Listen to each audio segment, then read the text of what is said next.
사법농단 사건으로 기소됐었던 현직 법관 7명이 재판 업무에 복귀한다고 합니다. 대법원은 형사 판결이 확정되기까지 상당한 기간이 소요될 수 있어서 이렇게 결정했다라고 밝혔습니다. 사법농단 사건이 어떤 것입니까?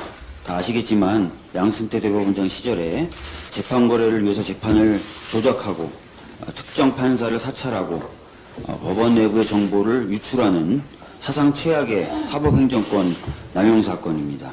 이 영향으로 쌍용자동차나 KTX 노동자들이 스스로 목숨까지 끊었고 일제강제징용 피해자 소송은 그 결과가 바뀔 수도 있었다라는 이야기가 나오고 있는 그런 중범죄입니다.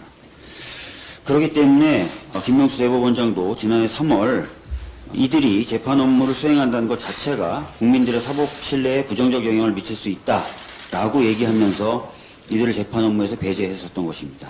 무죄추정의 원칙 굉장히 중요합니다. 당연히 지켜져야 합니다. 이번에 문제가 됐던 판사들 역시 무죄추정의 원칙은 적용받아야 할 국민이라고 볼 수 있습니다. 그렇지만 사법에 대한 신뢰 그리고 이들이 행한 행위의 중대성을 고려했을 때 이들이 다시 재판 업무에 복귀하는 것은 용납될 수 없는 처사라고 생각합니다. 이런 사람들이 행한 재판에 대해서 그 결과에 대해서 어떤 국민이 수긍하겠습니까? 김명수 대법원장은 사법부의 신뢰를 위해서 이번에 조치를 철회하기 바랍니다. 그것만이 사법부에 대한 국민의 신뢰를 잃지 않는 길이라고 생각합니다. 지난 회의 때 남인순 최교님께서도 말씀하셨고 어제 이인영 원내대표님도 말씀하셨지만 저 역시 임미리 교수에 대해서 한 번 더 사과를 드립니다.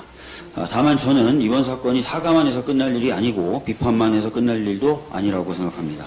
이번 일을 계기로 여야 모두 표현의 자유가 소중하다고 이야기하고 있으니 공직선거법상 정치적 표현의 자유 확대, 공무원의 정치적 자유 인정, 전략적 공세소송에 대한 차단 등 국민의 표현의 자유를 확대하기 위한 제도적 개선에 여야 할 것 없이 함께 나서자는 제안을 야당에 드리고 싶습니다.